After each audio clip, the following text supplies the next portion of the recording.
Welcome to the Horror Hangout, a podcast where film fans watch the best and worst horror movies of all time and talk about them. My name is Ben Errington, and I'm joined by a very special guest. Just special, probably not very. Not only is she a lifelong horror fan and Elvira enthusiast, but also, more importantly, less importantly, she's my other half. She's my girlfriend. She's my life partner. She's co-parent to a jug called Dennis, long-suffering horror podcast host companion. Welcome to the show. And I'm about to full name you, which is weird. Charlie Stanbury. Pew pew pew pew. Hi. Hello. Now, this is kind of weird because we're in the same house recording this. We are indeed.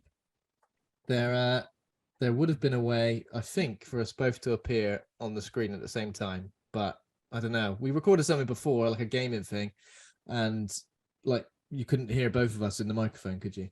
No. So you I think hear you, and I was just a mumbler. To be fair, I'm the only one that's important in this scenario, so it doesn't matter. Yeah, it's true. It's not true. So this is weird because you're upstairs, I'm downstairs. Upstairs, downstairs, whatever that was. That was a sitcom, and we're recording a podcast for the first time together. I know. First time ever. How does it make you feel? I'm all right. All right. I'm just all right. It makes me feel average, mediocre, normal. It makes me feel normal. It's I'm fine. impartial to it. To be fair, there's last chance saloon. Andy's still in Las Vegas. Yeah. Luke's in the Never Realm / what's that place where Superman, where Zod went at the end of Superman? I don't know. Phantom Zone. Phantom Zone. Yeah. Luke's in the Phantom Zone. Andy's in Las Vegas. So I was like, who can I call upon to be a last minute, I'm joking, not a last minute, last ditch. You can keep seeing me wobble, and I just want to point out that is because Dennis is scratching against my leg. It looks like you're just like having a really small headbang. I'm like, yeah. I absolutely love this podcast so far. Well, this is weird because obviously I've been doing this podcast for years before you knew me, during the time you've known me, before you were born. Before I was born. This is an interesting fact for listeners because I might have mentioned it on the podcast before. Me and Charlie were born the same day, the same year. We're exactly the same age. We're born on the 31st of December, 1986. Isn't that strange? Very strange. Whenever I tell people that, they're like, that's weird. Like, people are genuinely a bit like, what do you think it is? Is it just fate? Is it just yeah. Do you remember being born and thinking, I can sense him nearby? Yeah, I can smell him. What? That's weird. I mean, I was a baby, so I probably did stink because when you come out, you're covered in all sorts of gunk. We would have both been covered in gunk on the same day. Gonk the dog. Yeah, so obviously I've been recording this podcast usually in the same house as you, but this is the first time you've been a guest. Yes. Yes. Normally I can hear distant mumbling from downstairs. Yeah, I can't like really hear you normally, but I can hear you, but not what you're saying, if that makes sense. So yeah. If I shouted now anything, you'd hear me in the recording, but you'd hear me in real life as well. Exactly. I'm not going to do that. It'd be almost like there's two of you. How would you feel if there was two of me, Dr. Manhattan style? Dr. Manhattan style. It could have its pros. You'd just be annoyed, wouldn't you? Yeah. Yeah, that's all right. I could play on the PlayStation and sort you out at the same time. I'm joking. I'm joking, but I'm not. We're all winners. Okay. So the main reason we've got Charlie steady on. The main reason we got Charlie on the show today is because she's an Elvira fan, an Elvira enthusiast, which obviously I mentioned in her intro. How do you feel about that intro, by the way? I tried to cover. Yeah, no, that was good. Yeah, I enjoyed it. I was going to say Mrs., but that's not very PC, is it? Bird. It's not very PC, and I don't think I'm the kind of person who would ever say that anyway. I don't think you would say Mrs. No. Indoors. Here she is, we Mrs. There she is. Get back in the kitchen. Get back in the kitchen and make me a pancake. Just one. So obviously because we went to the Forbidden Worlds Film Festival on the Mm-hmm. weekend, and one of the movies we watched was the Elvira film, which I've never seen before. And Mm-hmm. obviously, you love Elvira. You've I always do. said, "I love Elvira. She's great." I I bought you love Elvira. bought you a book. I got a question about her wrong on the quiz a few I know. months When you ago. told me that, I was like, Yeah, I mean, so my knowledge of Elvira is pretty limited because I kind of know who she is. I recognize. I've obviously seen photos of her and I've seen clips of her doing various things, but I didn't really know mm, what she was in terms of a cultural like icon and yeah, pop culture, horror pop culture as well, sort of yeah. person. She's kind of So like a weird hybrid one because she kind of ticks a lot of boxes for different kind of tropes. So like the horror trope, a lot to do with kind of like the gay community and stuff like that as well. Like I'd probably say she was very ahead of her time in the fact that she was, I think she's even said herself, like she's a drag queen. Like that's what Elvira is at its heart. You know, it's a woman who dressed as a different character, very over the top. But has she yes, has she has she been? This is a weird question because I know she is married, isn't she, to a woman? yeah. Has she been like always gay? That sounds great. I Yeah, know it's a bit. I think in her book, she kind of says that, yeah, she's just always kind of kept it secret. I guess like in the late 80s when the film came out, and because of the way she looks, and it's probably a very male orientated audience for a lot of what she did, I don't know, maybe she just thought it would be better not to come out. I She don't came. know. She came out quite late. Am I right in thinking she Yeah, it only was came only out like? last year. Yeah. Oh wow. Which Okay. is quite interesting. But I think the woman that she's married to, she's been with for like 20 years, 30 years. So it's been a long relationship. It's just that one that maybe she just likes to keep her private life private and her professional Yeah. life. Do you know what I mean? Which Maybe is, it's not something she's kept secret. Maybe she just didn't. yeah. Yeah. At the I end don't of the know. day, it's no one else's business, I suppose. That's what she's probably thinking. It's none of your business, you lot. Business, get out of here. Ah, give it a rest.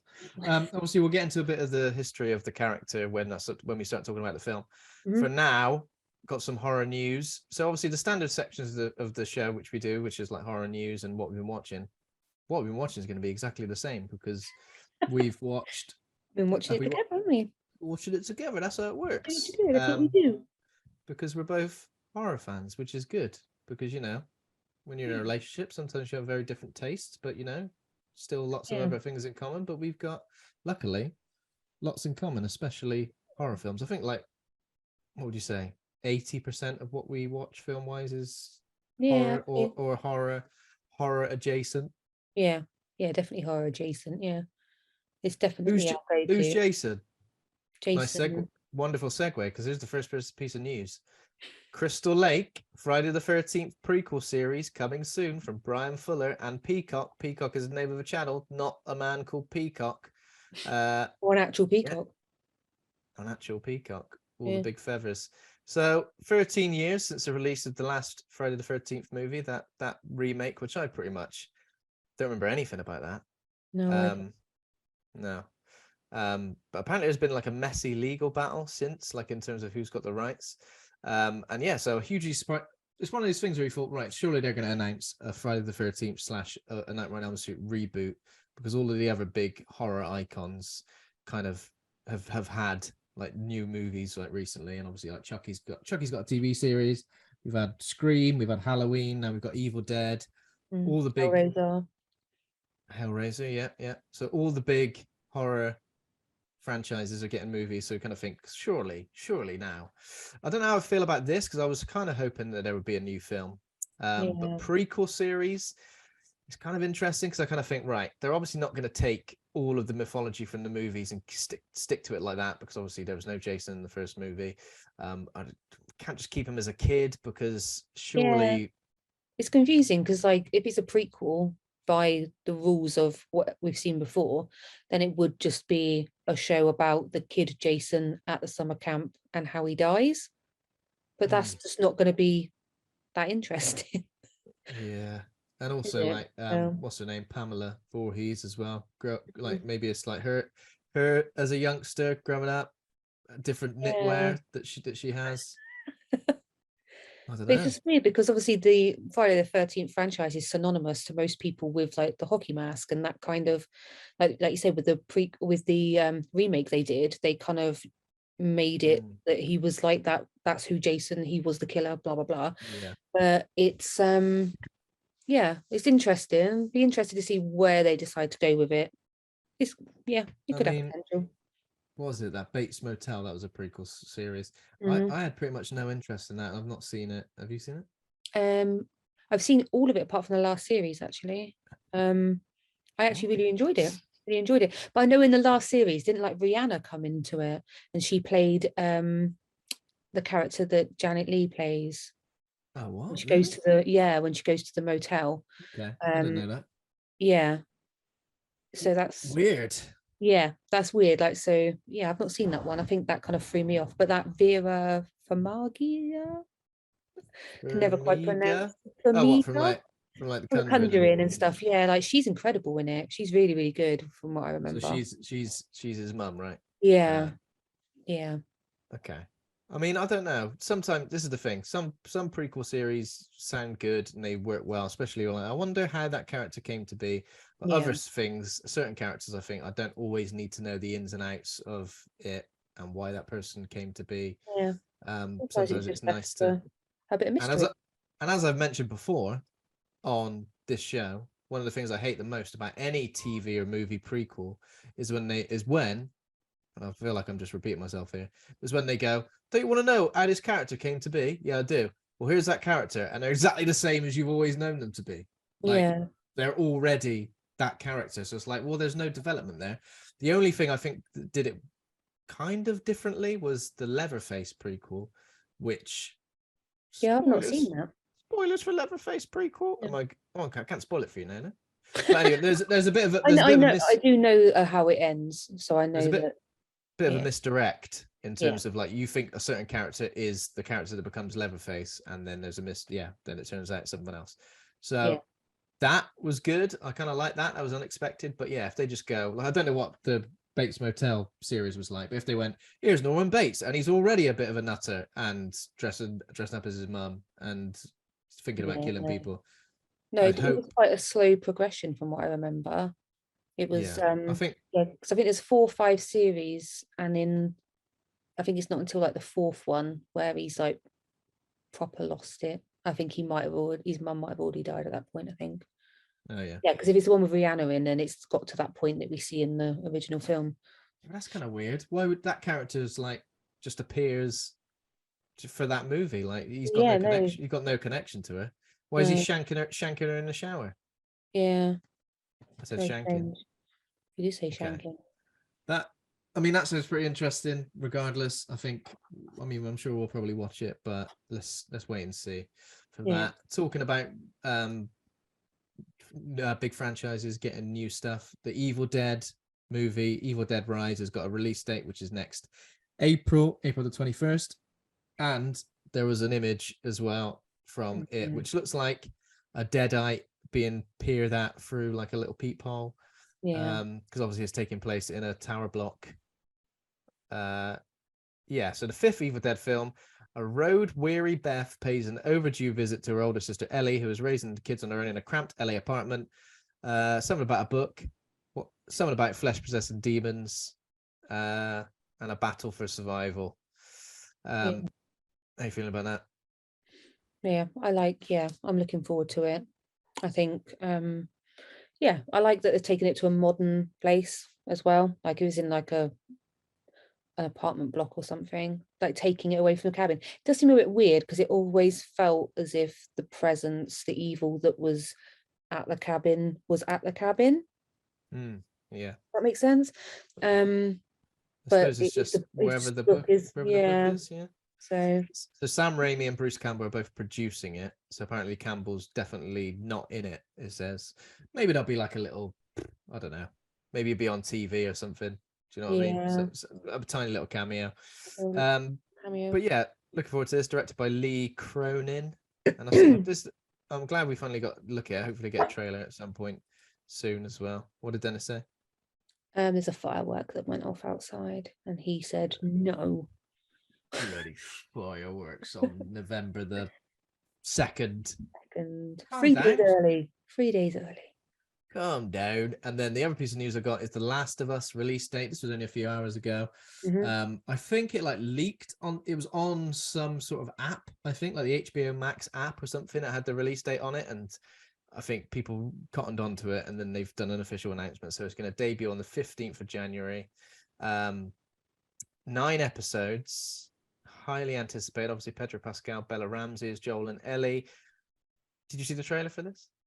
I did, yeah. Yeah, it looks good. I didn't play the game, but I watched you play it. Because I'm like that. I'm a bit of a backseat gamer for a lot of those sort of games. Backseat gaming makes it sound like you're telling me what to do, but yeah, I guess. Shoot, swing the that machete. But that one. yeah, I think it'd be good because obviously Pedro Pascal, know him from things, and what did you say she was called? Girl? Bella Ramsey from Bella Game Ramsey, of Thrones. Game of Thrones, yeah, like she was a real standout in Game of Thrones. She was only in a few episodes, but obviously like the themes of Game of Thrones, and she was just a child and she was a bit savage, really. So I quite liked her in that. So yeah, Ellie's gonna need that savage side. As apparently there's like some of the creators of Chernobyl, which I think did well. I've not seen it, but apparently it won Emmys and stuff. And executive producer Neil Druckmann, who obviously directed the games. And I think, and obviously with like big names such as Pedro Pascal, and I think both Troy Baker and oh god, what's her name? You know, who plays Ellie? Ashley. Oh, Ashley Johnson. They're both in it in some capacity. Okay, that's cool. I don't, obviously not the main roles. Obviously not. Yeah. Maybe they're doing the motion capture. Pedro Pascal. He's just like, he's a meat puppet. Yeah. So I mean, I'm looking forward to this. It looks pretty much exactly as the game is, and obviously a lot of the themes as well. And I replayed Last of Us Part 2 again fairly recently, so looking forward to it. Should be good. That's all I got for horror news. You got any horror news? Got any horrific news? You didn't bring any horror news. Didn't bring any horror news. I did read a thing today that said that Winnie the Pooh film is going to get a 1-day theatrical release. Nah. And I'm intrigued by it because it's that whole thing of like the rights to the characters, because they're so old, is starting to become like public domain. And apparently the guy who's done Winnie the Pooh is doing Peter Pan one as well. And it's just get your own ideas, isn't it, mate? The possibilities are literally endless, though. If that's the case, could you imagine? Yeah, but it looks like he's just made like a slasher with a Winnie the Pooh mask on, which is, it's not actually Winnie the Pooh, is it? Winnie the Pooh only wears a t-shirt and no pants. That's kind of horrific. Does it? Well, does it do that? It's like a crop top as well. It is a little crop top. Because he's what? Full of honey. His little big belly sticks out. So he's got. It used to fit him, that t-shirt. He used to come down to his knees. Basically, what I'm trying to say is that Winnie the Pooh movie nonsense. Sorry to rain on your. Oh yeah, no, I just think it's funny that it's getting a 1-day theatrical release. They've gone, we'll release it, but we're not going to go too hard. 1 day. Have you seen that new Winnie the Pooh film? No. Oh well. Imagine little old ladies going to the cinema and going, "Oh, I love Winnie the Pooh," and who wrote Winnie the Pooh? I don't know. I love Winnie the Pooh and Peter Robin and Christopher Robin. Christopher Robin. You said Peter Pan. That's so confused. Christopher. I love all that. Let's see what they're up to. Oh God! But then, could you imagine like horror versions of like Roald Dahl books? I think just stay in your lane, really, innit? I mean, I've got no want or need for that. Like, I haven't got a need for I don't know, an Evil Dead, but with I was going to say with Bruce Campbell in a sitcom, but I probably would watch that. Yeah. But you know what I mean? I think just stay in your lane with stuff like that, because I think it's gaining an audience and based on notoriety. And then it's like people can kind of look past the fact of whether it's a good film or not, because they're like, oh, have you seen made a bloody slasher film with Winnie the Pooh in it? Let's stick it on. Whereas if it didn't have Winnie the Pooh in it, no one would care. And it was just a slasher in a bear mask, people wouldn't care. Yeah. In a baby bear mask. Little baby bear, Billy Bear Ham mask. Oh, that is horrific. It would go out of date as well, like on your face. It would yeah, stink. Okay, that's it for horror news. Now we've got what have you been watching? This bit's going to be shorter than usual because we're both going to talk about exactly the same Things, yeah. things. But we have seen this week. We've seen like 3 pretty big recent releases. Mm-hmm. I suppose you could say 4, including a couple of films we've discussed on the podcast. And on the podcast, we've said, when's this going to be released? Now, we did speak about this next film during our Fright Fest episode when Lucy joined us, and she wasn't much of a fan, but we couldn't really talk about it in detail because me and Andy hadn't seen it. But now we've seen it, so now we're not going to. Okay, these new releases won't spoil, but we're going to just talk about it. So the first one is Barbarian, which is releasing like cinemas and I think was on demand as well. And I can see quite a lot of people in the UK have finally been able to see it, even though I think it came out a month or so ago in the US. So I guess we'll both talk about this. We did it. I probably would rank it up there as one of, if not my favorite new horror film of the year. Just because what I'm glad about this is that I went into it completely blind and I had absolutely no idea about any of the details. Yeah. Like I did watch the trailer, but still didn't give away enough.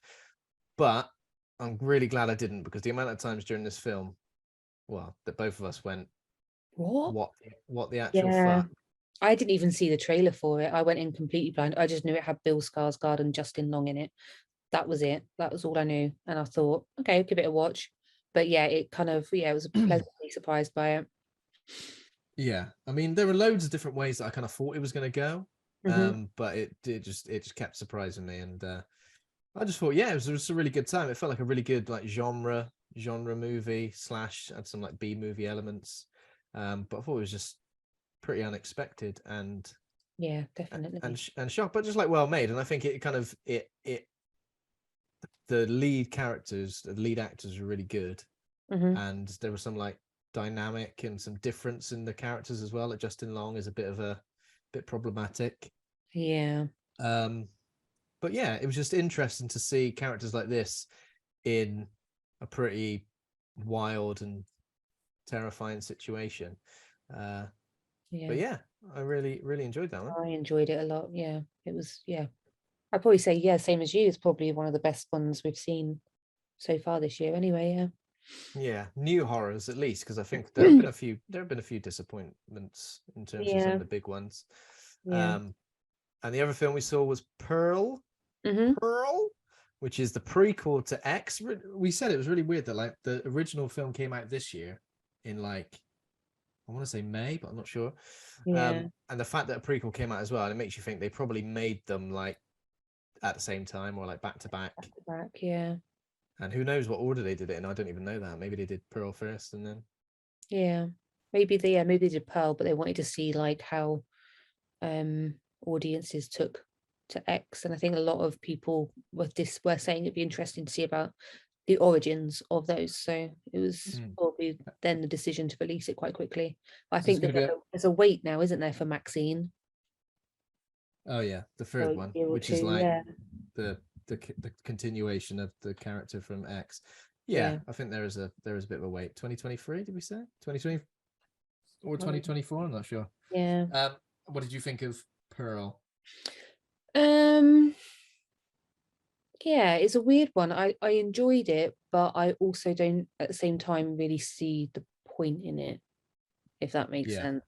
It was enjoyable. It was quite a slow burn. Sometimes I quite enjoy that. I want something that's kind of not just action with a horror film. I think sometimes psychologically that's a good thing.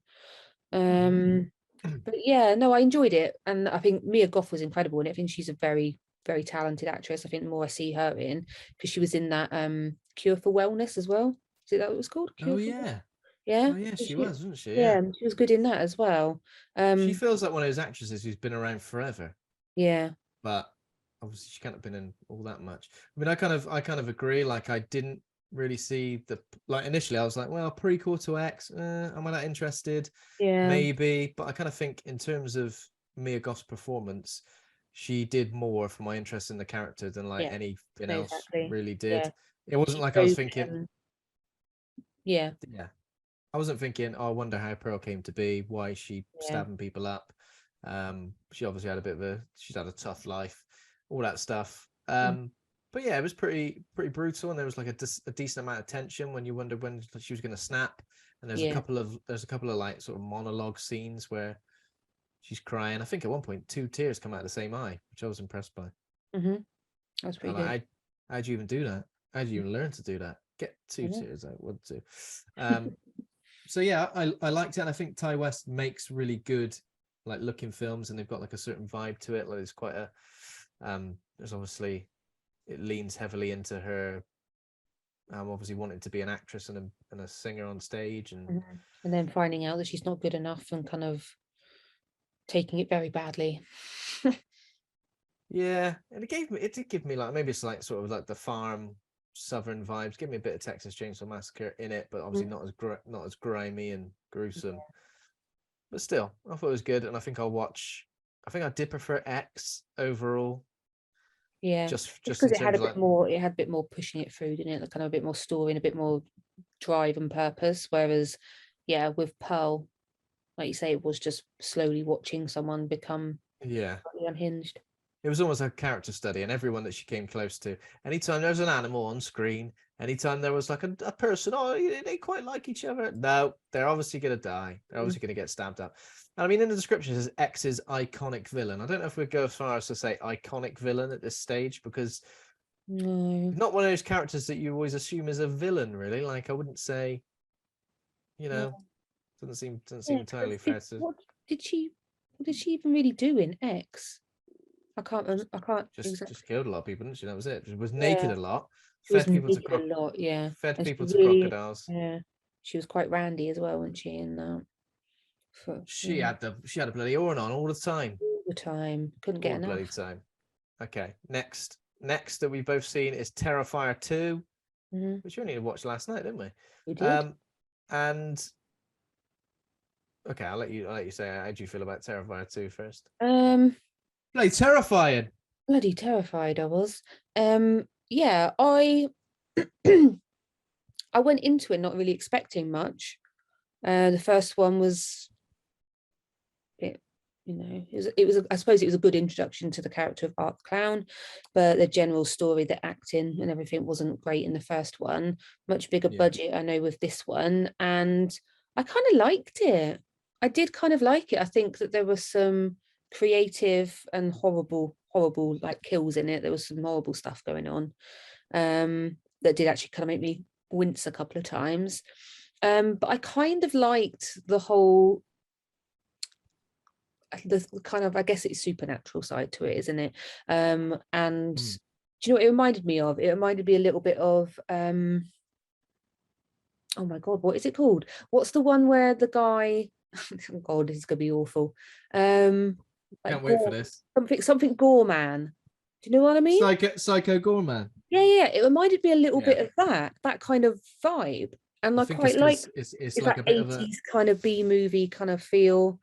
This was what was weird. Like the soundtrack was completely different this time around. Like it had sort of like synthwave and 80s sort of stuff. It almost felt like a coming of age story for certain characters. And Psycho Gorman, I think the reason it feels a bit like that is just mainly because of the budget, also because like the practical effects. I love the practical effects. That was one thing I was going to say. Yeah, I love seeing practical effects like more than. I mean, surely this, if anything, is the example of gore effects.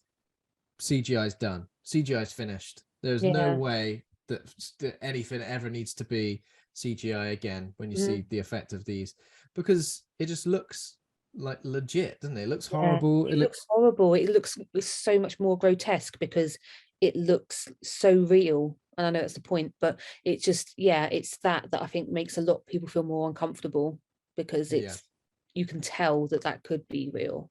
So it still feels kind of like a bit weird, like an almost like something that's like made for TV in a way, rather than like a movie. I know, sure, that it's very low budget and it's doing very well and stuff like that, and I completely understand why. I didn't vibe with the first one. I'm not entirely sold by the appeal of it yet. Maybe with another watch, maybe if there's a third movie. I'm not entirely sold by it because I still kind of think it's great as a gore fest. Art the Clown is creepy, and the effects are like amazing, the kills are amazing, I think there was a good lead character played by Lauren Lavera. I think she was pretty awesome in Yeah, terms she of was what really she got to good. do. But I don't know about story wise. Like, I like those supernatural elements, but I still feel like it's a bit thin on the ground when it comes to story. Like, there's no like goal for any of these characters. There's no like real arc for any of these characters. It's kind of just Art's killing people. Yeah, but like you say, we don't know why. Like I said to you when we were watching it, like, why is he so angry? Like, what's happened? Who hurt him? Like, Well, obviously we're supposed to think he's like a supernatural being, and yeah, like there's something but else at play. again, like, it's that weird thing of like, I kind of appreciate the fact that they didn't try and spoon feed you all the answers in the film and go into a whole like history of art and why he is the way he is.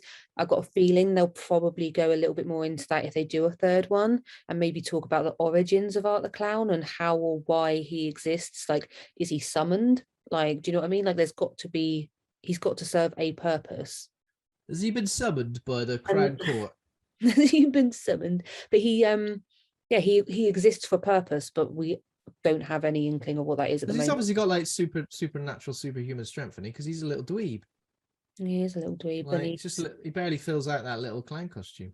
Like, I don't know. In terms of people saying he's an iconic movie villain, I'm still not entirely sold, because he doesn't feel entirely unique in a way, because it's kind of like part Pennywise, part Freddy, part, it feels like an amalgamation of yeah, a he is. lot of things, rather than being an entirely unique character. I like the fact he doesn't talk and he's just brutal. And yeah, the kills were insane. Like, Yeah. whoa, Jesus Christ, that is horrific. Like, and I imagine, and that makes it feel like a sort of 80s video nasty in a way, where when you see the kills, you're like, oh, Jesus Christ, was there any need to show it in that? Is there any need to kill someone like that? Just kill him and get it done. Yeah. And obviously the running time has been discussed as well, 2 hours 18. I don't think so. We watched it in two chunks, didn't we? Because we got a bit tired first time around, and then we watched like this. So for me, the running time didn't feel like it was that long, because we watched it in two chunks. But I think if you sat, if you're in a cinema and you sat down, I'm still not entirely convinced, but I'm not. I don't hate it. It took a while to kind of like get into it as well, in the sense that the first like 35 or 40 minutes, not a lot really happened. It was more like building the characters, wasn't it, and talking about the story, which was, and then when the violence and the gore did come, it just didn't stop.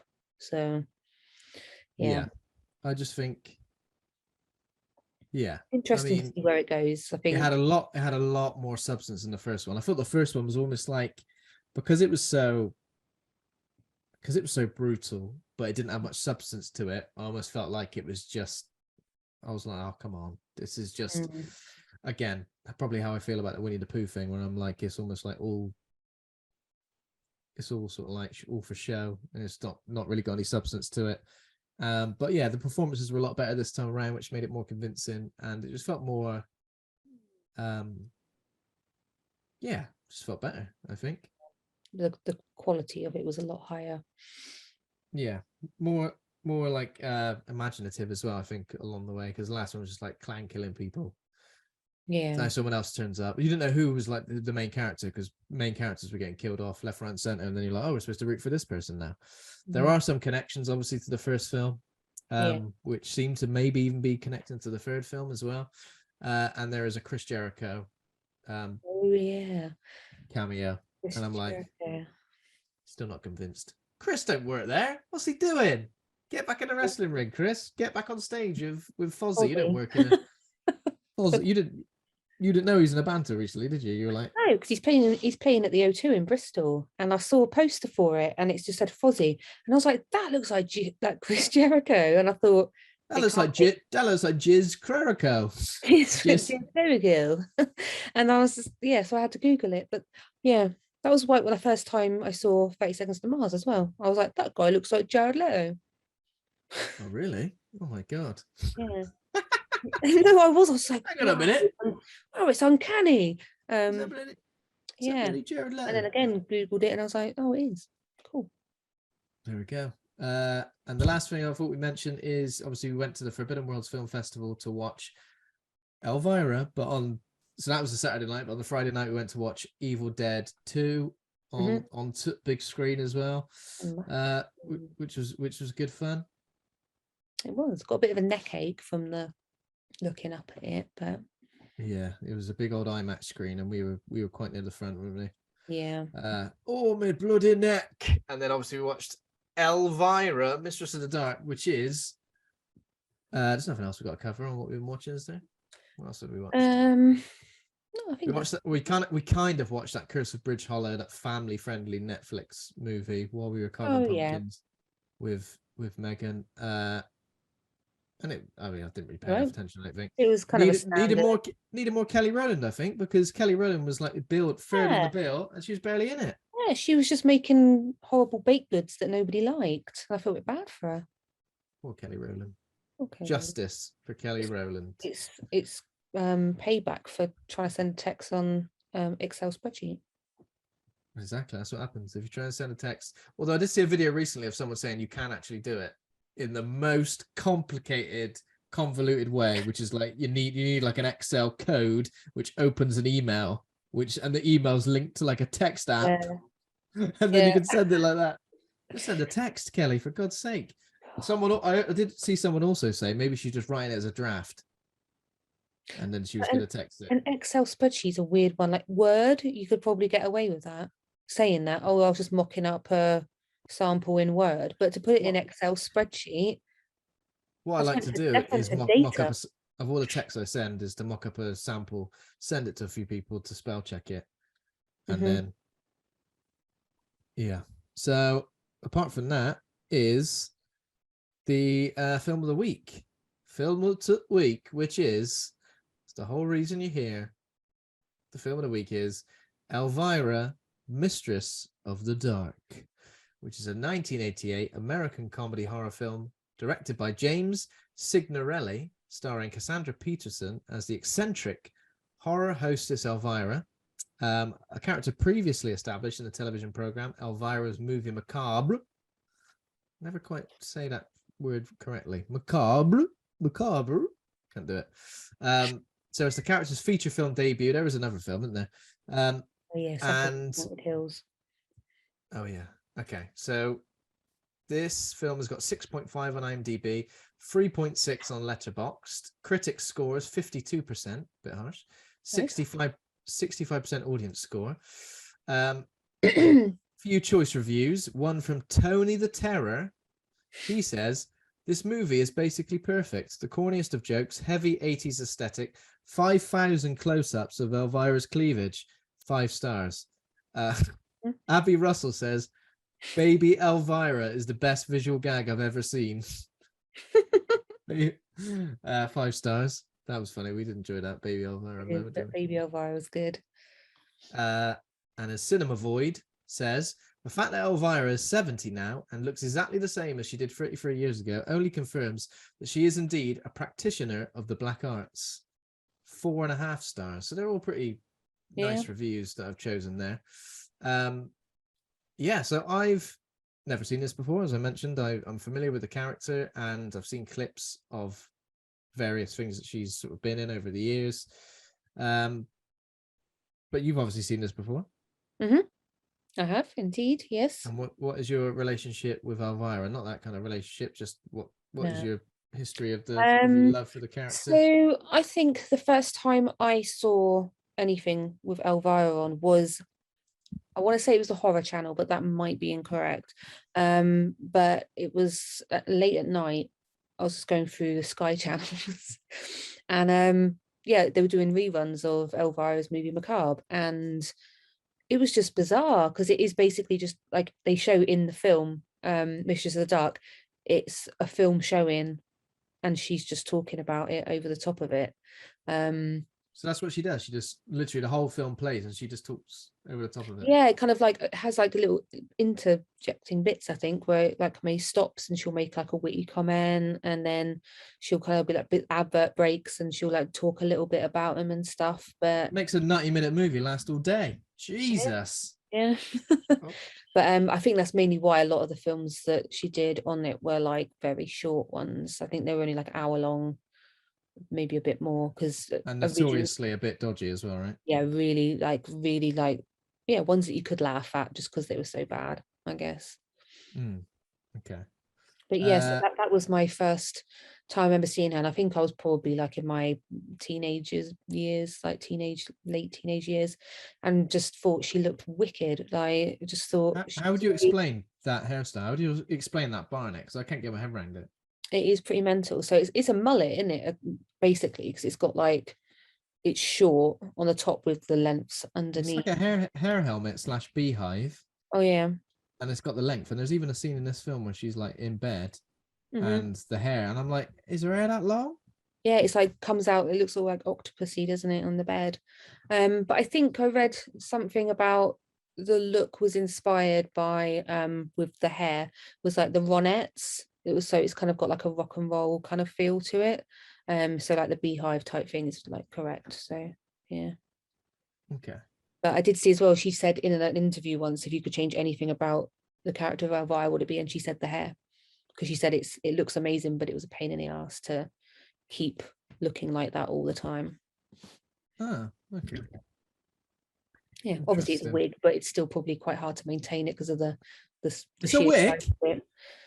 Yeah, It's a she's a what? natural redhead, like yours truly. Who's that? Oh, you. Yeah, so obviously Cassandra Peterson, that's obviously she's the most famous for that character. And she's been like, she's like made a load of cameos in other films and stuff as well, hasn't she?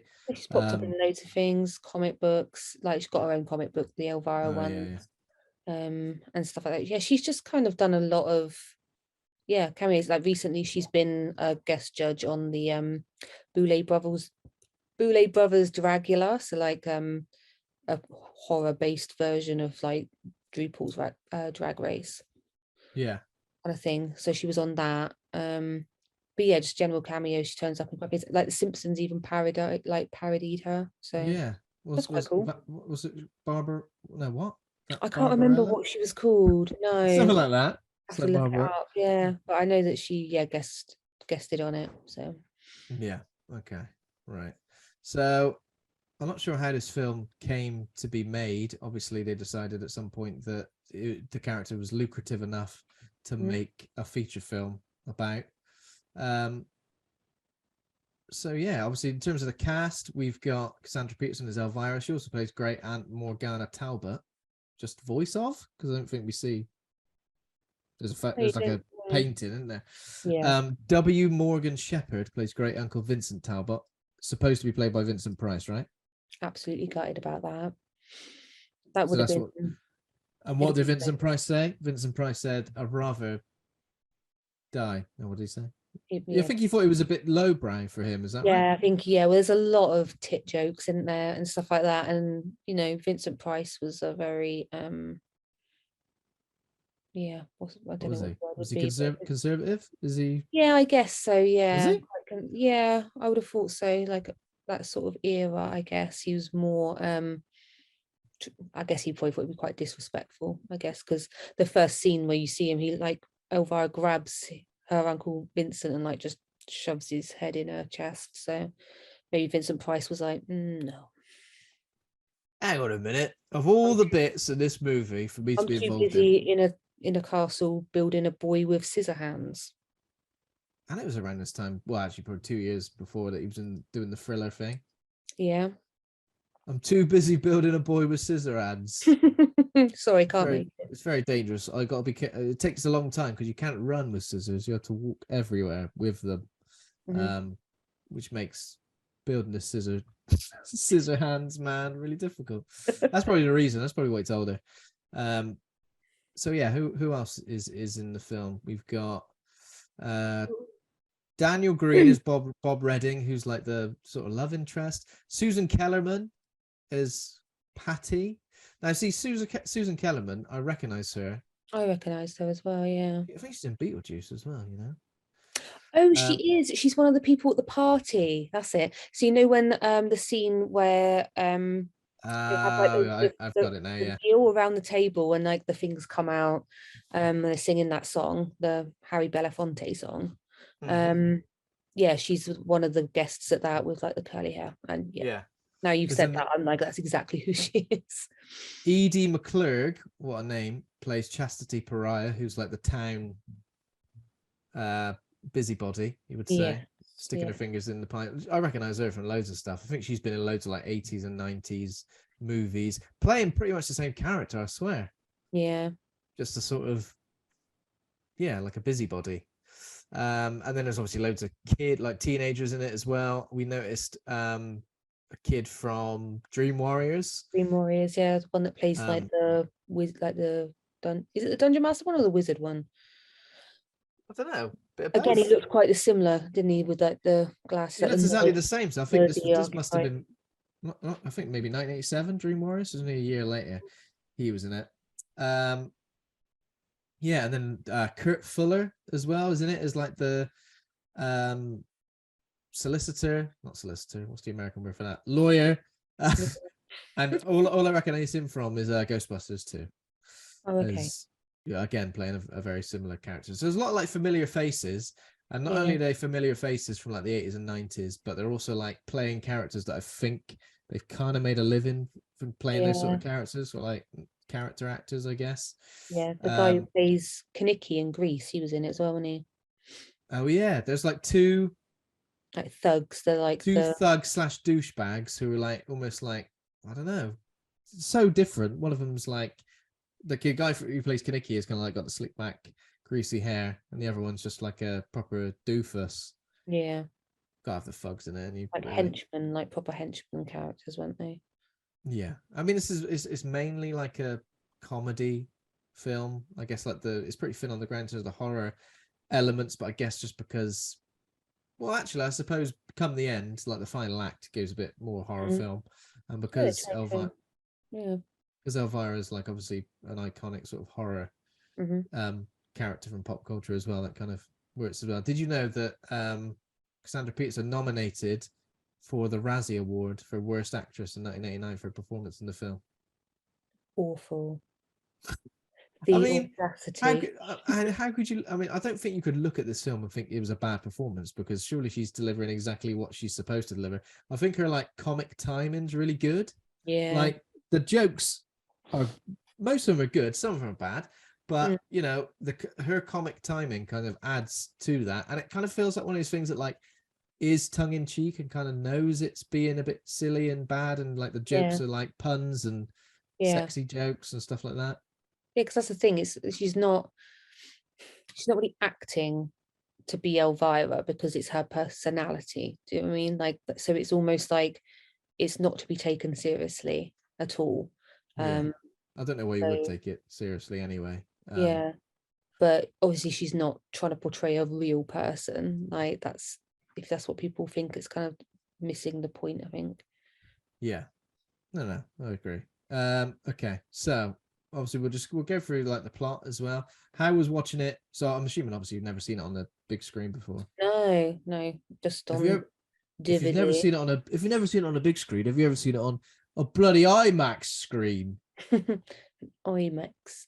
Yeah, no, just watching it like on DVD, old school way. But was seeing it on the big screen nicer? Yeah, no, it was good. Yeah. Because like it's one of those films that unless there was an event like the one we went to, it's not a film that would be picked up to be shown in. So it looked like anyway.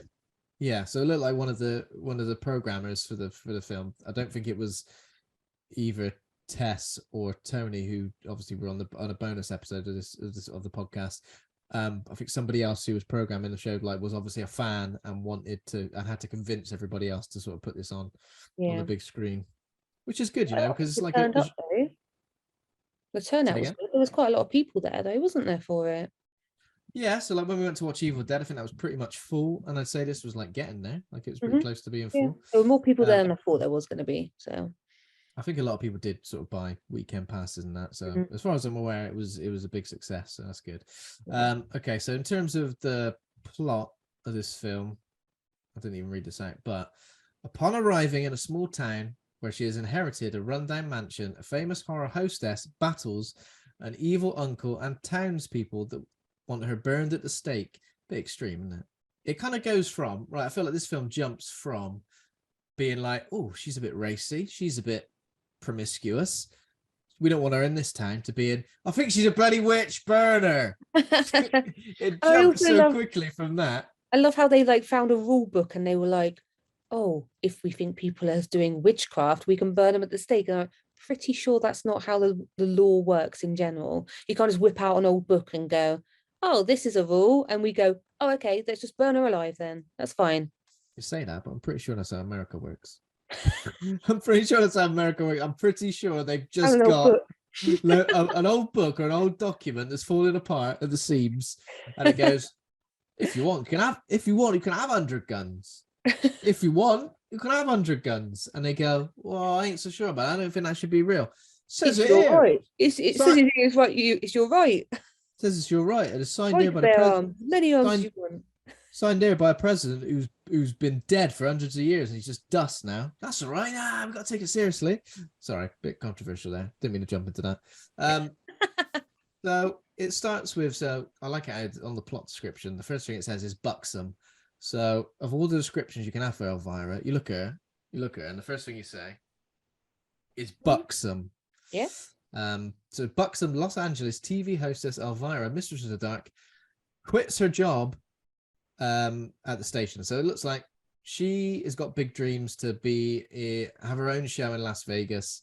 She needs to stump up 50 grand for the project for some reason. I guess it's to, I don't know, book your slot. Can you come and perform for us in Las Vegas? Yeah, it'll cost you 50 grand. Me? Oh, what's it got to do with me? I mean, I'm selling the tickets. I'm putting bums in seats. No, you need to stump up 50 grand for the project. Seems unfair. So basically she quits her job because the station's new owner turns up, and the first thing he does is tit her up. Milking time. He literally says it's milking time. It's milking time. I mean, in terms of I know it's 1988, right? And I know it's a very silly, sexy comedy. So, but I must admit, I was like, can I say that? Can they say? Can they say that? It's definitely the worst line in the film. It definitely is the worst. He says it's milking time and places his hand upon her breasts. Yeah. I'm not gonna make any assumptions here. I'm just gonna ask you, au natural? I actually don't know. I'm like,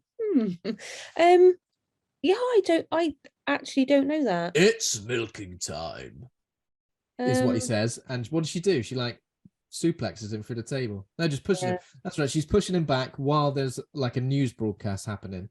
Oh yeah, and it goes onto camera. Yeah, and it goes onto camera, and they push her onto it. And obviously, does she straight out get sacked? Yeah, I think he sacked her. Yeah, so he's the new person, new owner, isn't he? So Yeah. I think he's just like, yeah, not gonna work in town again. And she's like, that? I think he's got like a little he's got like a proper like Texan accent, hasn't he? Did you just do it? No. God damn, it's milking time. Probably every American listener is just going to be like, nah, I've had enough now. Not just the accent, but also the amendment stuff. Sorry. So it automatically puts Elvira in a sticky situation because she needs 50 grand for this project. She just lost her job. Yeah. But as timing would have it, she's talking to her agent. Yeah. Agent guy who's like, hey, you're gonna need 50 grand for your life. Yeah, what am I gonna tell these guys? He's like that sort of guy. A telegram comes. I mean, who even uses a telegram? Well, 1988, telegram's still knocking about. This is the thing, right? It's kind of got a little bit of, even though it's set in 1988, because she's like this horror hostess who kind of, there's a bit of like this 1950s sort of vibe to it and her, isn't there, a bit as well? Yeah. And it leans into that a bit where it kind of like presents this small town in a way, this sort of like close-knit community of the small town she goes to almost does feel like a bit 1950s, and it feels like she's stepped out of the future / off of a spaceship, like she's an alien. Yeah, into this environment. So it's weird. It's like, even though it's set in the 80s, it's got this kind of like 50s sensibility that makes it kind of feel like it's that whole thing of like she's this sexy kind of unadulterated woman who comes into a very PC town, like that whole like wholesome family town where you've got like little Timmy just riding along on his bike with a dog, and you know what I mean, it's all very suburban and very, yeah, like you say, like Poor little very Timmy. microwave meals on your lap, kind of plastic wrap on your sofa. Feels like Era. what are they called? The oh god, why can't I think of this? Housewives who are robots. Stepford Wives. That's it. There's a Yeah. bit of that. I'm getting a bit of that vibe from like everybody's kind of like just fake and kind of puts on this kind of Mm, family friendly thing, but deep down, especially like the younger generation in the town as well, are all kind of eager and keen to kind of rebel.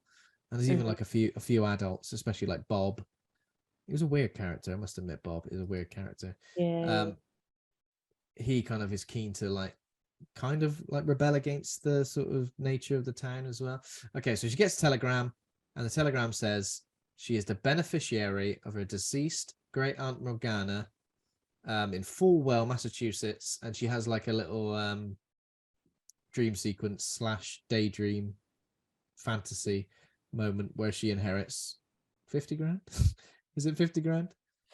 I think Yes. she inherits like dead on 50 grand. Yeah. And she's like, oh my god, all my dreams. Oh, have it's come no, it's true." like she's on a, it's like she's on like Oh yeah, I've got you. Like a game show. Princess Price of Right or something, isn't it? Where she's like, oh, you've won this boat and you've won this cutlery set and you've won this, and Yeah, yeah. but and also all this cash. So she kind of fantasizes that this is the answer to everything, and it's gonna, but it's not as straightforward as that. Even though it's pretty decent, to be fair. And to claim the inheritance, she travels to the small town's called Falwell, Massachusetts. And when she gets there, so we get like a sequence where she goes and fills up, gets like gas filled up, and Mhm. what music is playing at this moment as well? Because she like kind of rolls into the town, everybody's looking. Yeah.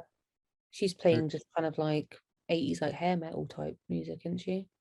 Yeah, and her car's obviously convertible. She's got Got black sunglasses on.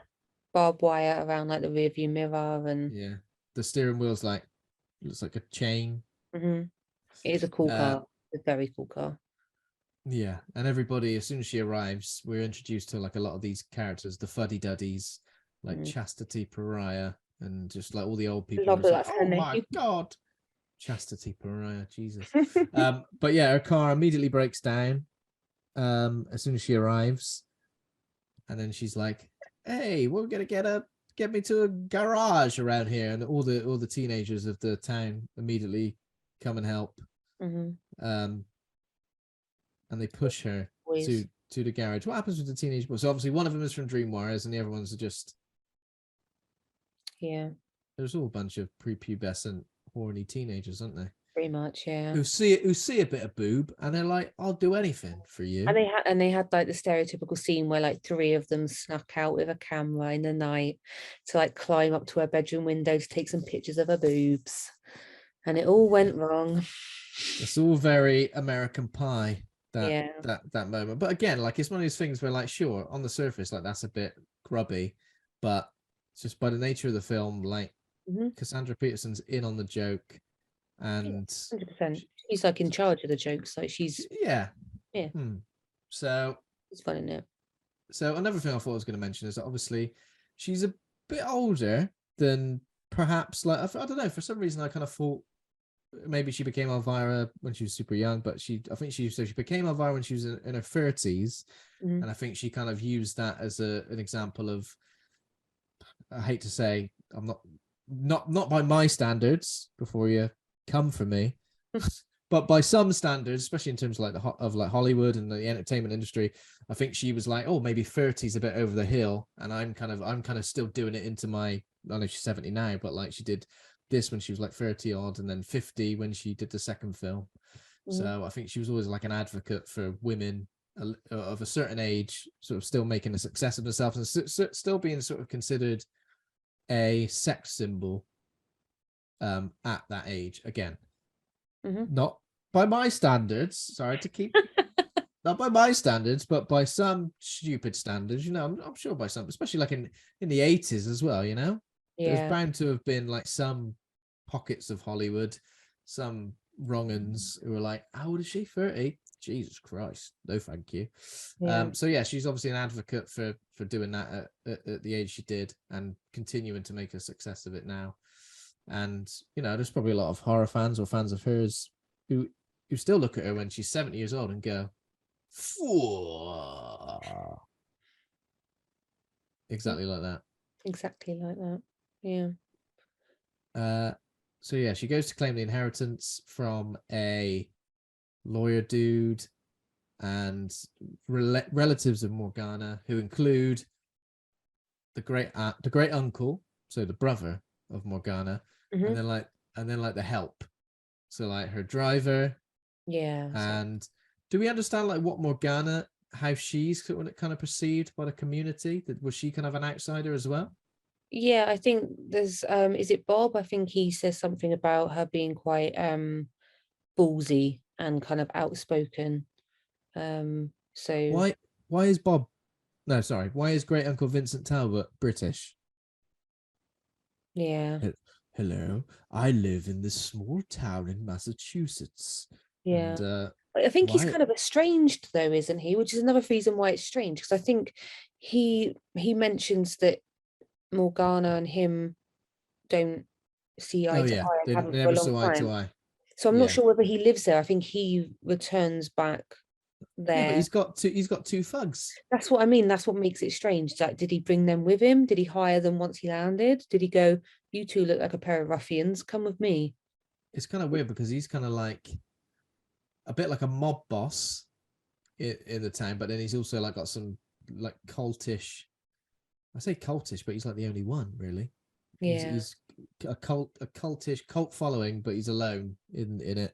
yeah, So it's weird. Like the supernatural stuff, it only really kind of like starts dialing into that by like the final third of the film or something like yeah. that. Okay, so what gets left to the help is like $5,000 each. Nice. Nice. And she's like, God, if the help are getting $5,000, what am I gonna get? She must have been absolutely loaded. And then she leave, and then to Elvira, she gets the house, a recipe book, interesting, and Morgana's pet poodle, Algonquin, also known as. Gonk.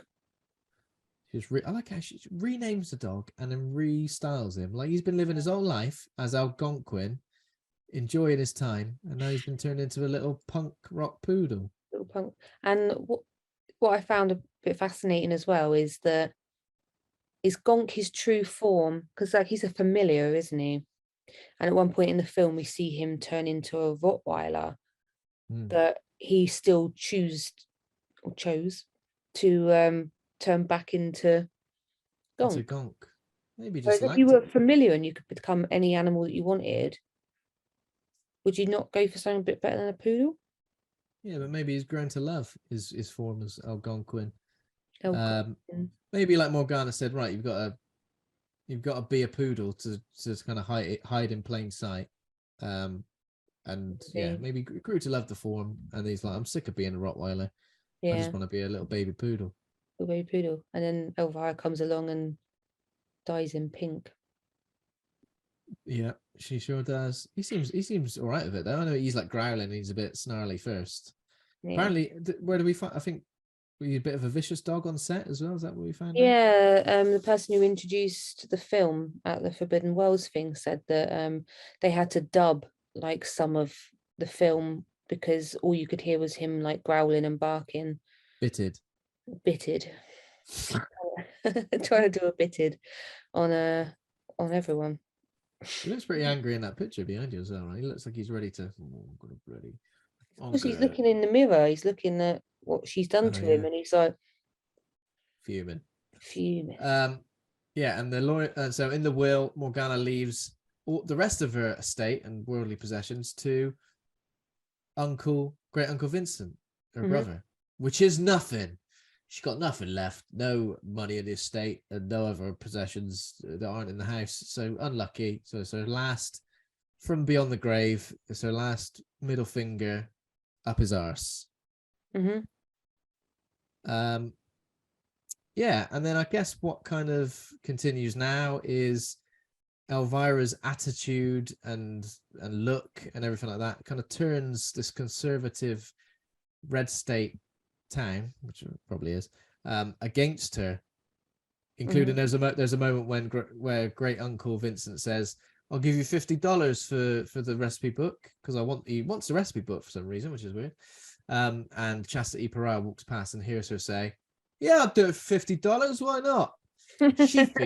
She thinks she means something rude. She does. Like a bloody hand job or something. So what does she do? She goes. So first of all, she goes to a motel, and like the couple living there are a bit weird, and they've got a young teenage daughter who is kind of a bit what I guess kind of wants to be a bit rebellious, but they're so strict on her that she doesn't really get the opportunity to do that. Then she goes to a diner as well, which is where Elvira meets the Fugs. And they both like proper try it on with her. They're horrible, aren't they? Like that bit was a bit horrible. I can't remember what they even say. What did they even say? I can't remember what they said, but then she just gets their beers, doesn't she? And she just pours them into their laps.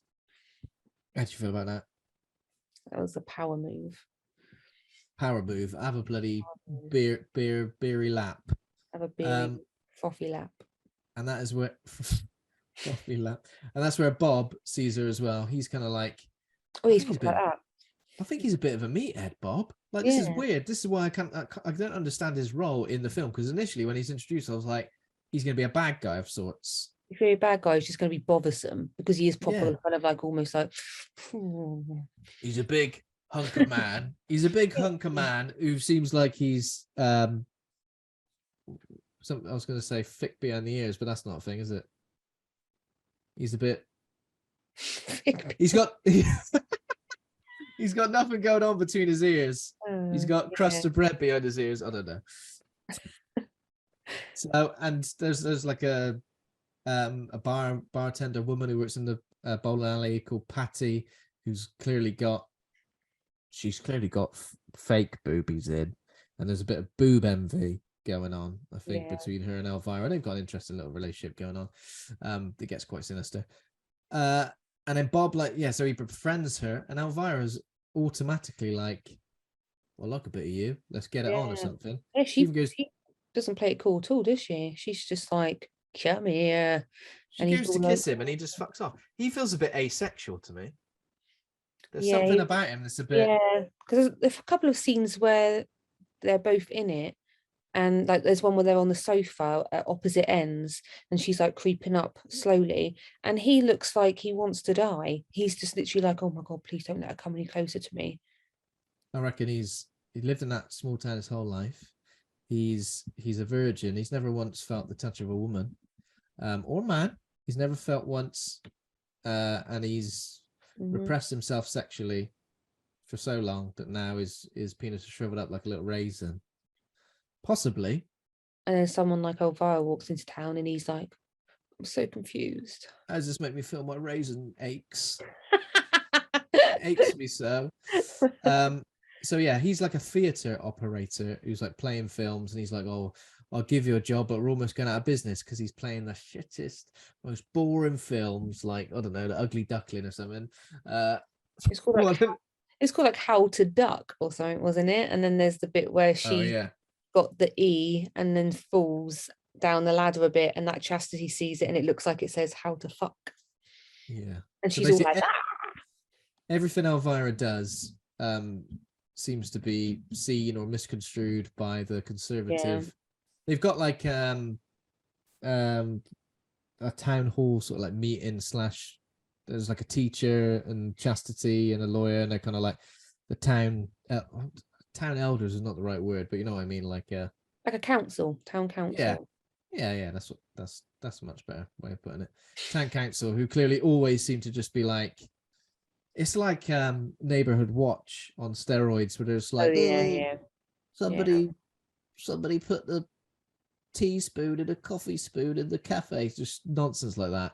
And obviously the fact that Elvira's just wandered in, they immediately like want to get rid of her. Like, you don't fit in here. Nobody wants you here. You don't fit in. And then So I think we skipped ahead a little bit with talking about that. But there's a bit where Great Uncle Vincent goes round to get the cookbook, but Gonk hides the cookbook. Okay. He hides it. So he obviously knows that there's more to the cookbook than meets the eye. And he hides it under the sofa, and obviously Vincent can't get it. And he's Again, fuming, isn't he? And she's a bit like, all right, mate. all Just right, a mate, cookbook. it's only a cookbook. He's And like, she's like, kick back. she's like immediately keen to sell the house as well. And she finds out from the lawyer that, you know, if she did the house up a bit, she could probably get 70 grand for it, which is 50 grand for Las Vegas and 20 grand to do with as you please. Costumes for the show and various things like that.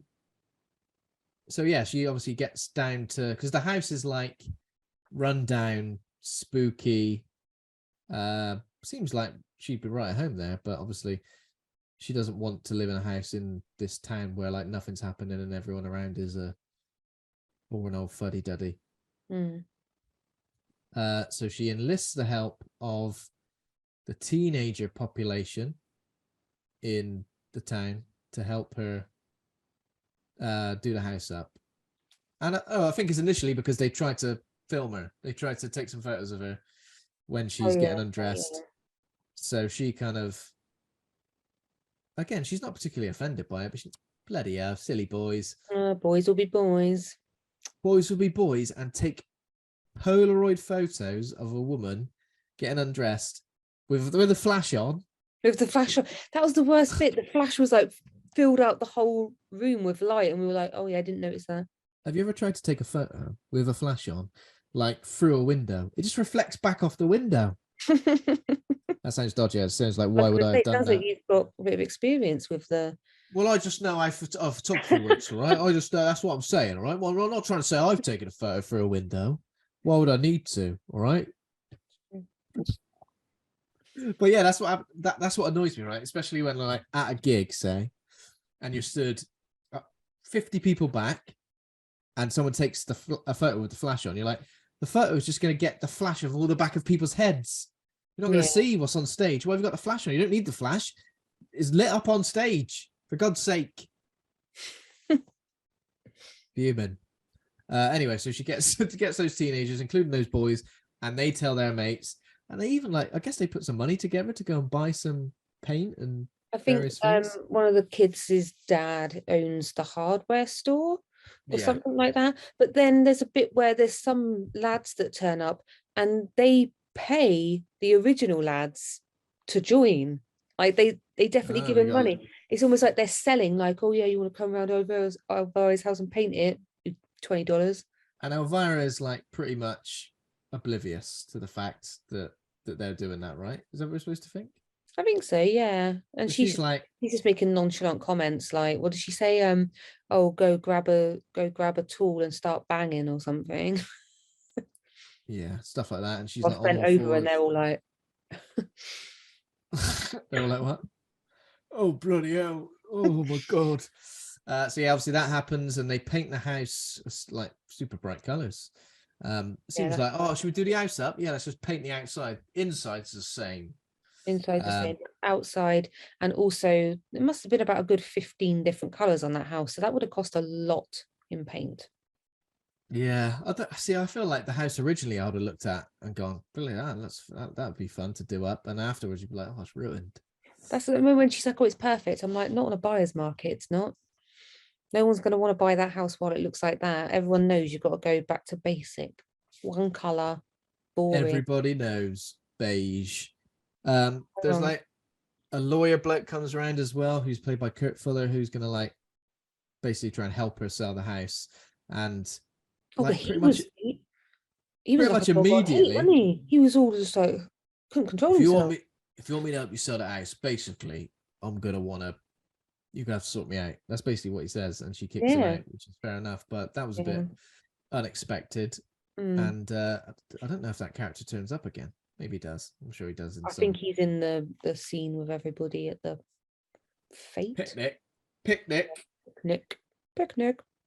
So, I think around about now, is when it's kind of revealed what Great Uncle Vincent is into, because obviously he's been trying to he's fueling the hostility of the townspeople towards Elvira, and he wants the cookbook because it's got something in it that seems to aid to the fact that he's actually a sort of cult-like figure. It says warlock here, so I guess like some sort of warlock who's going to use the information that's in this book to somehow, it says conquer the world here. It kind of feels like maybe his goals are a little bit smaller than that to start with.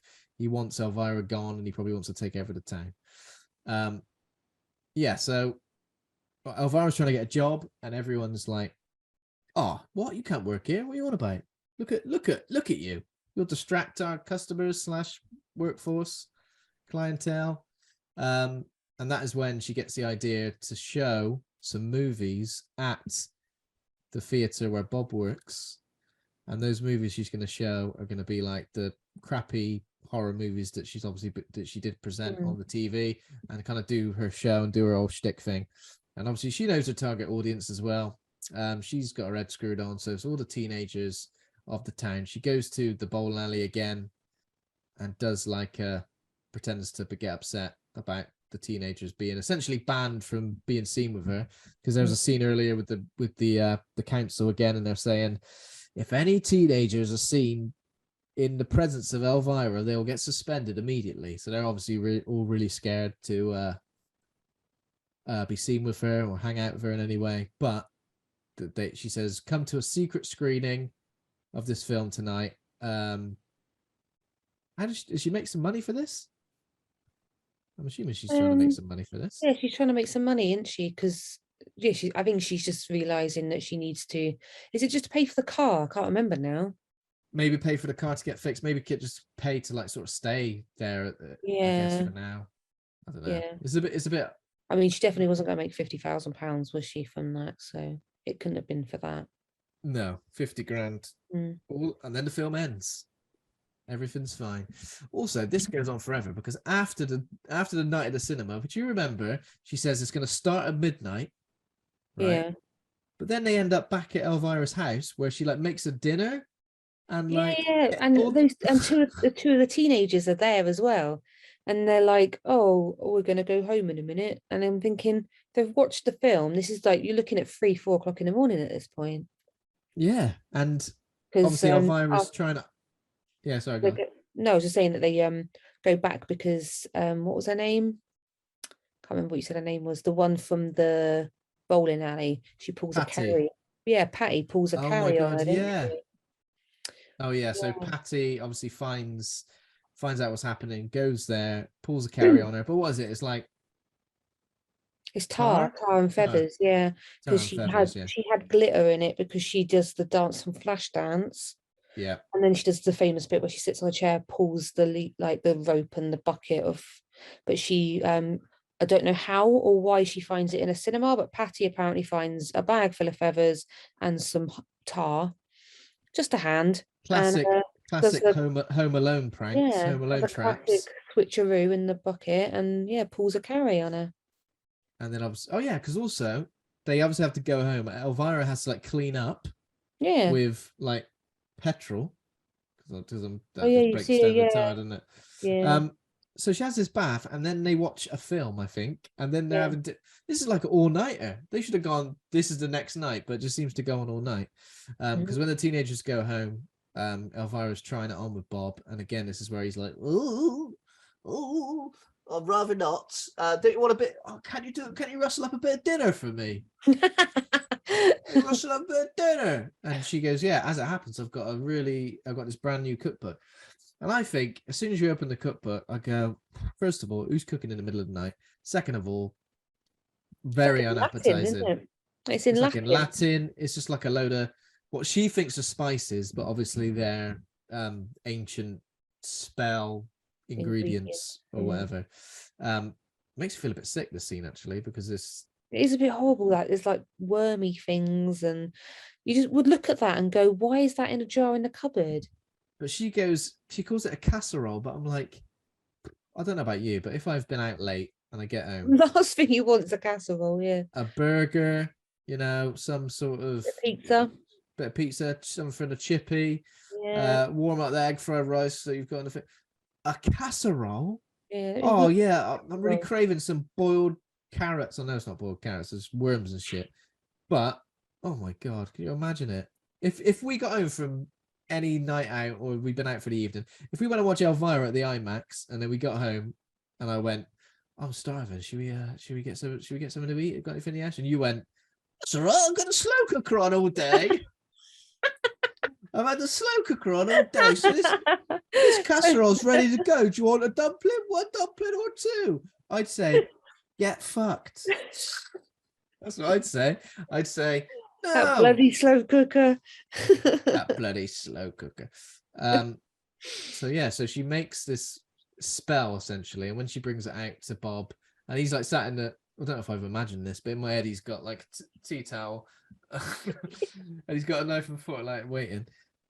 And when she opens it, it's like a horrible bloody creature coming out. It's like a horrible You know what it looked Muppet. like? Do you remember those they're toys in the early 90s, I think, that went on your hand? Boglin. Yeah, it looked like one of them, didn't it? It did look like a Boglin, yeah. I'm pretty sure Andy Conduit Turner, co-host, is a fan of a Boglin. I'm pretty sure he's mentioned Boglins more than once on this podcast. Yeah, If anyone's playing Boglin bingo out there, you've got another. You can thank Charlie because we've got Boglins. Boglin bingo. They were weird, though, weren't they? They were weird. Yeah. What could you do with it apart from they have made a resurgence. I think I've seen them on Mad About Horror, is it, on Instagram, like the store, like a horror merchandise store, and I'm sure I've seen them for sale on there recently, so I think they might be coming back in a weird way. Everything comes back eventually, do you know what I mean? So Andy will love that. He can get his boggling on. He can get his, now we know what to get him for Christmas. Yeah. A boglin. 10 boglins. So yeah, this horrible creature comes out, and then they put it in. They obviously they wrestle with it. They put it in a the waste disposal thing, which I think, you know, we haven't got them in the UK, so it's kind of weird. How much attention they get in movies, like they're always used for like appendage removal or some sort of violence. Yeah, guinea pig. It can't be good. And then basically after that is when Elvira finds out that the cookbook was actually her mother Divana's spell book, and Morgana hid. Who did she hide? Elvira. Yeah, she hid Elvira and took her to. That's when we see baby Elvira being dropped off the orphanage. What does baby Elvira look like? Looks like Elvira. It has the eye makeup and the lip. And the hair, and it's just a bit, it's funny. It is funny. It's funny that there's obviously a baby on set and they've gone, right, all face of makeup, get that makeup on that baby, will you? Oh, I don't know if I signed up I don't know if I signed up for this. Nah, go on, It'll be a laugh. Give that baby some makeup. All right, then, you know. So hid her as an infant at like an orphanage to protect her from Vincent with the gem, the red, like the amulet or the stone. Someone would add that away. Some dodgy person who works at the orphanage, like the one dodgy person. What's that? That baby's got a little amulet / gem that could be worth a lot of money. I'm having that. Baby can't fight back. I think it would have been nuns though, so nuns don't have personal possession. I'm sure there's some evil nuns out there. There's definitely one I can think of. Oh yeah, Valak. What's her name? Valak. Yeah. Just the nun.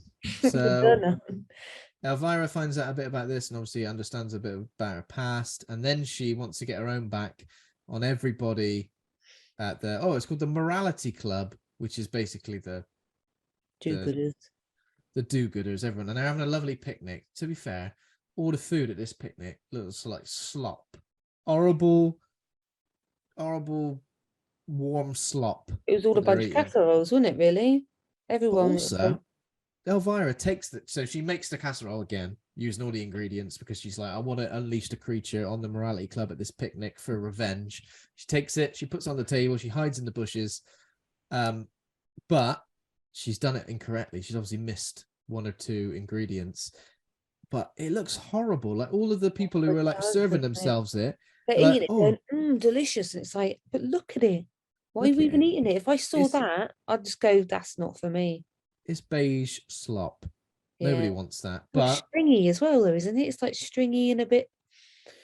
No. everybody enjoys it, and it has like an aphrodisiac effect, and all of everybody there essentially starts behaving like sexually, dancing, horny, taking their clothes off. I guess like everything that they stand against, they're sort of against. Well, somebody please think of the children. That sort of act. That's what they're like.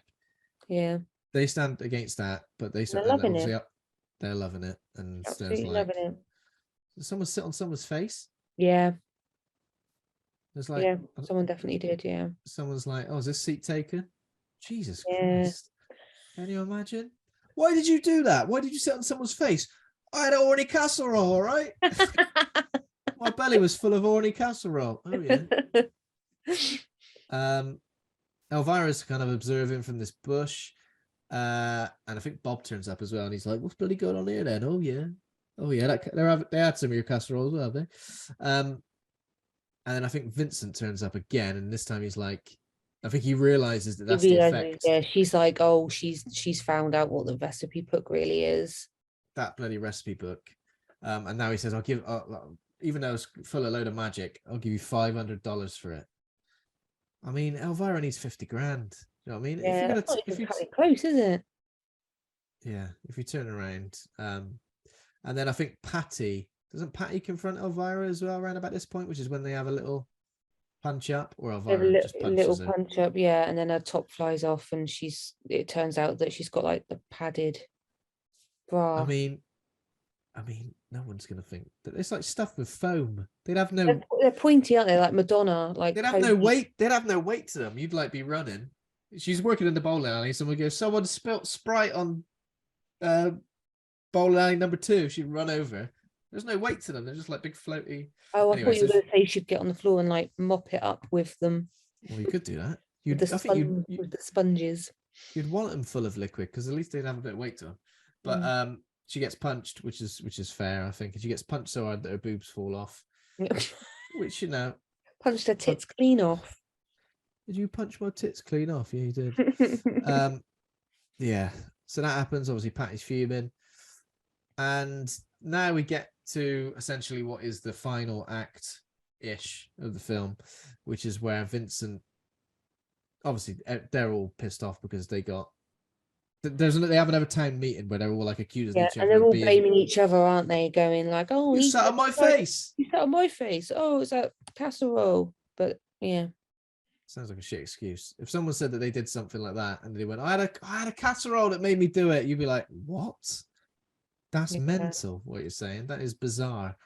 So yeah, obviously that's happening. But then Vincent turns up and he basically tells all the townspeople that Elvira's a witch. She's been mucking about with witchcraft. It's illegal in this state. And if you look at this old bit of legislation that I've got that looks a bit dodgy from the local library, it's written in Sharpie. Basically, if we want, and she has been doing witchcraft, if we decide that she has, which we do, we could just burn her at the stake. Oh yeah. And they all go, well, there we go, problem solved. And that is whole bit goes a bit Wicker Man, doesn't it? With all of the seemingly nice, normal, I don't want to say nice, but seemingly normal, conservative townsfolk all deciding that murder's pretty much fair. Yeah, building a couple of pyres because they even make a little one for Gonk, don't they? What are they going to burn? Because I think they say, "Oh, don't worry, I'm not going to burn you," to the dog, and then he looks out and there's like a little dog pyre. He's like that, and Elvira's like, "Oh, sorry." Don't worry, you're going to get burned as well.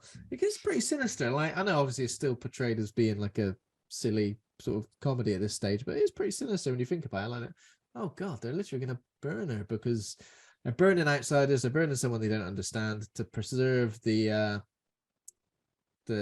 innocence of the town, I guess. But in that way, they're participating. Yeah, a lot worse. Murderers. Bloody murderers. So yeah, they arrest her first. The teenagers, like, they try to free her from jail, but they break into the wrong jail cell from above. Oh, that's very frustrating. We've all been there. We've all been there. We've all been there. So they accidentally lock themselves in a different cell. And and when they lead Elvira out onto the, this was stressful because like I was like, she's on that burning pyre for so long, and all around about this time, Bob is like trying to get the spell book from the mansion, and he's kind of fighting Vincent and his goons, and it's all, yeah, she's on the pyre that's like lit for ages, and it's Patty who ends up lighting it as well. Just it's all pretty sinister. And then Algonquin decides to turn into a rat. Oh yeah, turns into a little rat, doesn't he? And then does a what would have been a very long trek for a little rat. Like how you've applied the, well, his legs are like 10 times smaller than usual. So a meter for him would be like 10 meters. Exactly. So she's burning at the stake, and he's just like, I'll turn to the smallest possible animal I can. Let me quickly just turn into a tiny little ant. And take like an hour to get to the house. Yeah. But I guess, well, he frees. So Bob gets like tied up at the mansion. So he goes and like chews him free. Again, that'll take ages. That's why he turned into a Rottweiler as well, wasn't it? That's when he turned into a Rottweiler. Yeah, sounds pretty cool. I guess it was a bit. I was a bit confused initially. I was like, "Oh, what? Oh, okay." So we saw the Rottweiler as a familiar earlier when Elvira got dropped off at the orphanage, and then I can't remember exactly how or why Elvira realizes that the ring is like powerful for some reason. I think she just points, doesn't she? She's got it on. Yeah, she points at the sky, and then like there's a thunderbolt. Like there's a thunderbolt, and the rain comes down. Obviously, the pyre goes out. She manages to escape, and then she gets like into a final battle at the mansion with Vincent. So Vincent, who's looks a bit, he's kind of transformed now into a, yeah, he's almost gone like a bit like Buffy the Vampire Slayer type, like where you know, yeah, he's gone all like this. He's got like some spikes coming out of him. Are you a vampire? No. Are you a vampire now? Yeah, I'm a vampire now. Look, I've got a furrowed, yeah, I've got the brow. lines on my head now. I've got the lines and the eyebrows that go up like that. Yeah. So they have like a, I guess like it's a magic battle, isn't it? He's got like, basically the whole house catches on fire as well. He's got, she's got the ring. No, I think actually Vincent ends up with the ring at some point. He ends up with the ring because she does that weird thing where she goes to do that and point, but the ring's obviously loose on her finger, and as she goes like that, it comes off and just flies in the air, and he catches it. So it's a bit annoying. They have a final battle. She banishes Vincent to the underworld. The house is destroyed. All the magical artifacts are destroyed as well, apparently, it says here, but I'm not entirely convinced by that. Yeah, and then the next day, that's kind of like the end of the of that part. And then the next day, Elvira is planning to leave town. Her car's been fixed. What's the kind of do-over here? Are we supposed to think that she's sold the house, or she's gonna sell the house, or oh wait, it burned down, didn't it? Yeah, screwed. It burnt down. Yeah, absolutely screwed. But now, like all the townspeople like love her now, and it's it like doesn't make any sense. But you never saw them have that conversation. Like if you saw them have it like another meeting, and they went, "Oh, maybe we were too hasty, or we've done this, done that." But there's none of that. They're just all there with flowers and casseroles and all sorts. It's really jarring because I'd be like, no matter what you bring to give me the next day, you tried to set me on fire and kill me. You tried to set me on fire like 12 hours ago. Yeah, like no amount of casserole is going to fix that now. No amount of horny casserole is ever gonna be enough. Yeah, never enough. So yeah, and then I was about to say no, that's it. Her car turns up, her car's been fixed. I think she gives Bob a kiss, but the reason she realizes that she's got a load of dough now is because Elvira, as Vincent's only living relative, has inherited his entire estate, which gives her enough money to open that Las Vegas show. And then we cut to her performing her Las Vegas number where she's in a sort of spider uniform. She's got a load of dancers. She's loving life. She's got a lovely Las Vegas show. It's a lovely, happy ending for Elvira. And then there's another movie, Elvira's Haunted Hills. Is it like directly linked to this one? I can't really remember. I know that I think like I feel in fact what I remember it is quite a similar film where she ends up going somewhere to do something and Well, it says yeah. it's, oh, just looking now, it says it's set in 1851. Oh, is it? So it's like a sort of past.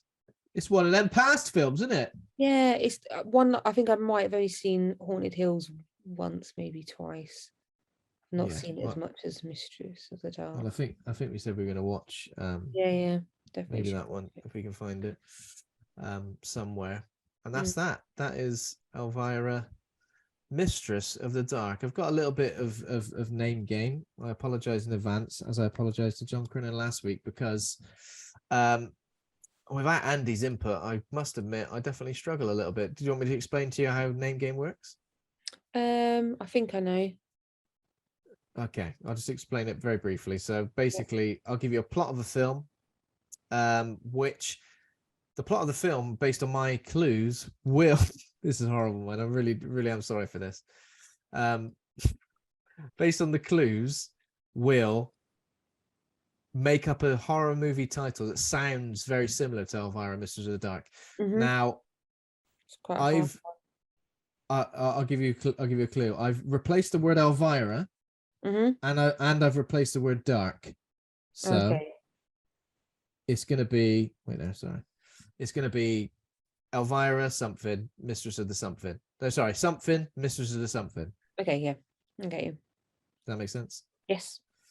Okay, so first one. Upon arriving in a small town where she has inherited a rundown mansion, a famous horror hostess battles an evil dog in tight-fitting cycling gear.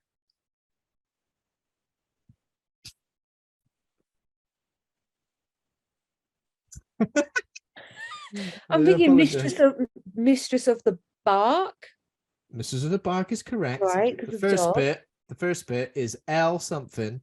L Tight-fitting cycling gear. L L some tight-fitting cycling gear.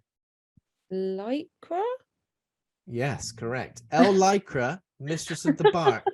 The dog is a dog in tight-fitting. I'm sorry, I did apologize in advance. Okay, next one. Upon arriving in a small town where she's inherited a rundown mansion, a famous horror hostess battles the host of America's Next Top Model, who's got some very cutting comments for her and the way she's dressed. Tyra. Eltyra, Eltyra. mistress of the, like, a bit of a bitchy comment. Snark. Correct. Eltyra, mistress of the snark. Jesus. Okay. Jesus. They're getting worse. Upon arriving in a small town where she's inherited a rundown mansion, a famous horror hostess goes toe to toe with a scary sharp-toothed sea fish. But she goes toe to toe with it. Sea fish, scary Jules. Oh, shark. Okay, Mistress of the Shark. Mistress of the Shark, but she goes toe to toe with it. L. No,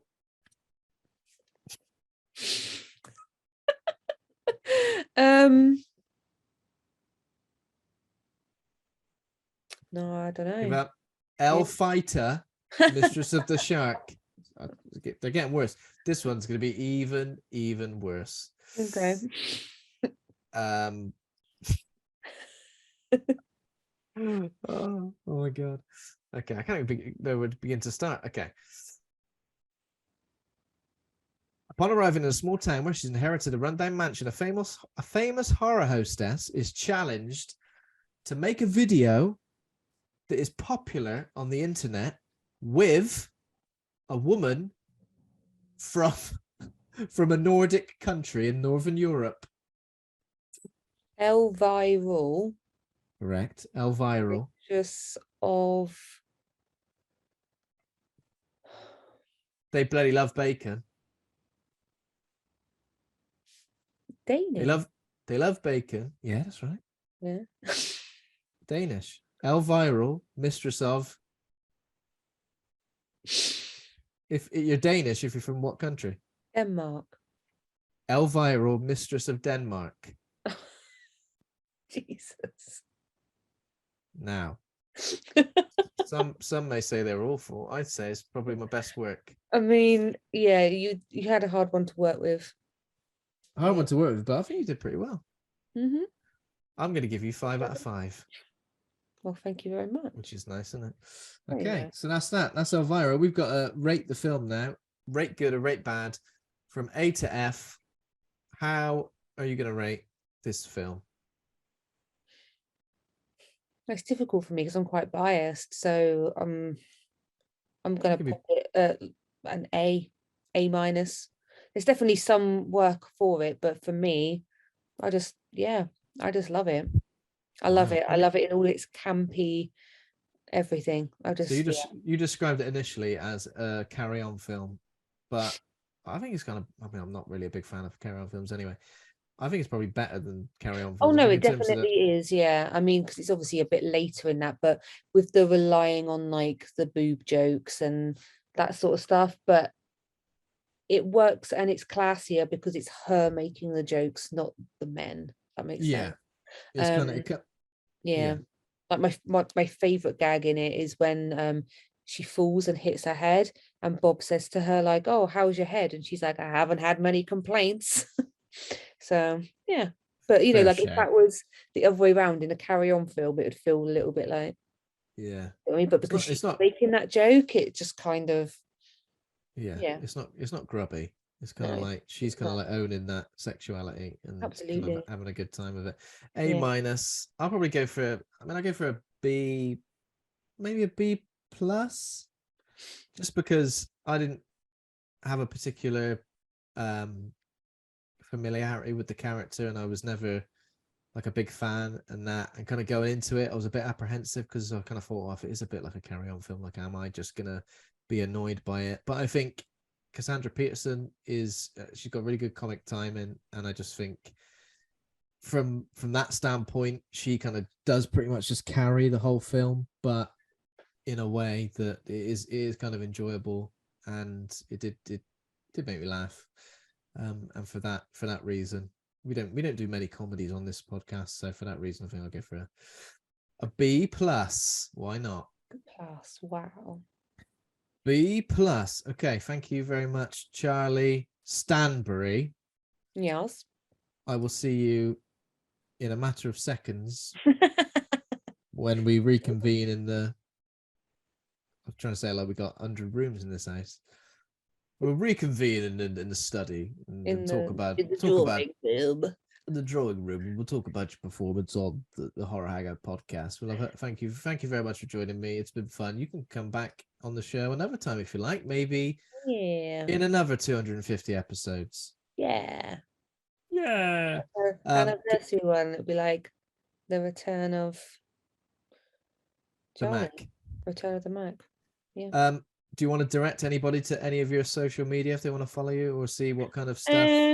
Yeah, so I have got my Instagram profile, which is the Ginger Nerd Girl, which started off as a bit of an amalgamation of things that I enjoy, like games and books, but it has kind of just gone very much in a horror direction towards the end of it. So yeah, if anyone wanted to check that out, just musings of things that I've watched, and there's some like cosplays and stuff like that I've done. So yeah, it's a bit of a mixed bag of just horror related content. Very nice. I'll put the link to that in the show notes for anybody who wants to follow that. If you've enjoyed this episode and you want more Charlie, please let us know on social media. If you want less Charlie, no, of course not. I'll just ignore that comment. Okay, so thanks very much for listening. If you enjoyed the show, become a patron over at patreon.com/horror hangout. Thanks to all of our current patrons, who include John Crinnan, Ben Scaife, Stephen Christopher, Laura Kendrick, Toby Miller, Lane Spencer, Ollie Child, Leslie Carlo, Julia Bilgren, Nick Spill, Troy Birch, and Pazuzu. Thanks to all of you for your support. Very nice of you. Not Pazuzu. Thanks to Taj Easton for our theme music. Thanks to Acast for hosting the show. please consider giving us a rating or review and head over to the Facebook group Horror Hangout Board of Advisors for more. We're on Twitter at horror _ hangout _ We're on Instagram at Horror Hangout Podcast. We've recently joined TikTok as well at Horror Hangout Podcast. And we've made a Facebook page as well, just Horror Hangout Podcast. Give that a little search. Next week, we're covering The Rage, Carrie 2. We don't do many sequels on this show, so that would be, looking forward to that. That would be good. Yeah. So thanks again, Charlie, and thanks everybody for listening. Oh, thank you for having me. No problem. Now we wave and say bye. See you later. Bye.